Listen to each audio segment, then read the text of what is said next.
So, a teaser dropped for an upcoming Disney movie, Moana, live action. And I just find myself thinking two things. The first is, so soon? The second is, why? How about you? What do you think of Disney coming up with a live action remake of Moana? What do you think of Disney making live action remakes of their animated features? What do you think of remakes in general by any studio? Leave your comments and share your thoughts. I would love to read them. And while you're at it, consider leaving a like and subscribing to my channel if you like this kind of content. Anyway, remakes are nothing new, but it sure seems like they happen a lot more often after 2000 than they did before. Studios have big libraries, and I suppose the idea of reusing a known IP feels safer. Especially if the original was popular or iconic. How many A Star is Born movies have been made? There is another Wuthering Heights coming out soon, too. It is hard to compare those to Moana, though. One had decades between incarnations with similar basic plot structures and wildly different details and executions. The other is an adaptation of a classic novel that has seen other adaptations before it, just like Dracula and Frankenstein. These are not really remakes per se, they're closer to interpretations of source material. I don't mind accepting these new iterations for the most part. Then we have things like Footloose. The more modern version follows all of the same plot points, and while not word for word and shot for shot, displays its remake status very obviously. Chasing the nostalgia factor, trying to introduce a new generation to an aging classic, the box office tells us how that worked out. Earlier in 2025, the year I am making this video for anyone who stumbles across it later on, we had Lilo and Stitch live action. This was a real remake, with minor changes here and there, but pretty much the same film told in live action instead of more traditional animation. It made almost $1 billion! I had asked myself the same questions when I heard about it being produced. So soon? Why? Granted, the original came out in 2002, putting 23 years between it and the remake, so I can buy that there might be a younger generation or two unfamiliar with this less-than-classic Disney outing. Taking another shot at it makes sense, I guess. But Moana? Really? Now I admit that I'm used to studios milking an IP. I live in Japan after all, and if something is hot, it gets milked like there is no tomorrow. It is crazy. But it seems to be the norm here. It usually starts with a web novel or manga. Some examples: Koizora Setsunai Koi Monogatari, or Sky of Love, a sad love story, started off on Maho no Island, a cell phone website, in 2005, with chapters being posted one by one for mobile reading.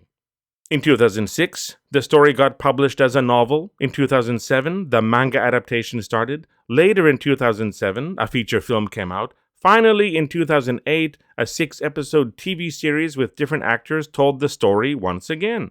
Cell phone website, to novel, to manga, to movie, to TV series. The same story. 5 different types of media, reaching a broader audience of people with certain media preferences, all telling the same story. From 2005 to 2008, 3 years telling the same story over and over and over.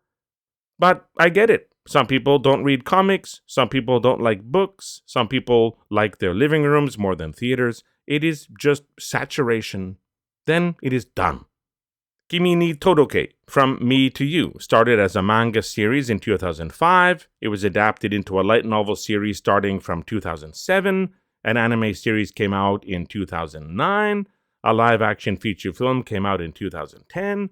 A TV series aired much later, retelling and completing the story in 2023. Manga to light novel to anime to feature film, 4 different kinds of media between 2005 and 2010, retelling large portions of the same story, all capped off with a TV series 13 years later. There are lots of cases like this in Japan, and I always wonder if Japanese people get sick of having the same product being thrown in their faces in so many different formats over such short time spans.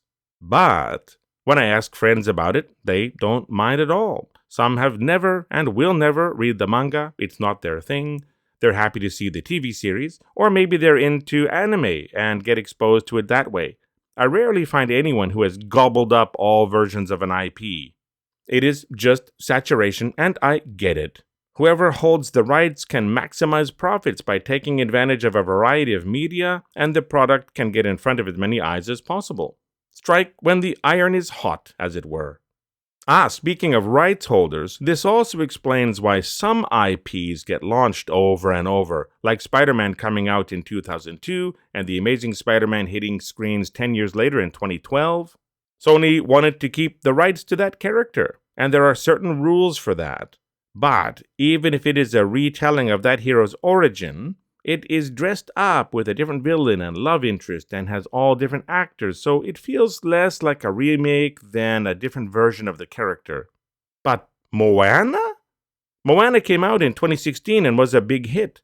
A sequel TV series was retooled for the big screen in 2024, Moana 2, 8 years later, and made heaps, over $1 billion at the box office. But, and this is the kicker, the live-action remake of Moana had already been announced back in 2023, 7 years after the original CG animated Moana. 7 years! It was supposed to come out in July of 2025, 9 years after the original, but when Moana 2 became a movie instead of a TV series, the remake's release date was rescheduled so it wouldn't step on the sequel's toes. A remake of an original coming out the same year as a sequel to the original by the same studio. Lunacy. So now we have a remake coming out just 10 years after its original by the same studio. No IP rights issues. No time for a younger generation to have lost touch with a beloved classic. A year after a sequel to that original made tons of money. Money. Is it just for money? It usually is, truth be told. Whatever the artistic vision, I wager that every film is made with hopes of at least making back its costs. With eyes on profit in the long run for films that struggle, it might take a while, but does any film truly lose money in the end? The teaser looks gorgeous, and the songs are bangers, and I've seen the first Moana more times than I can count for those very reasons. I will see this remake, if only out of curiosity. What do you think? Is it just for money? Or can you think of a better reason for a live-action remake of Moana to be made barely a decade after the animated original entranced the eyes of moviegoers? Do you plan to see the remake? Has the trailer won you over? Leave a comment and let me know. And if you enjoyed this video, drop a like and consider subscribing to my channel for more videos on entertainment topics of all kinds. Oh, one more thing. Are there any live-action remakes of Disney animated features that you liked as much as or more than the originals? For me, Belle's Autotune aside, I liked the live-action Beauty and the Beast very much, and the live-action Jungle Book was a marvelous accomplishment. Drop a comment if you don't mind. Thanks for watching. See you next time.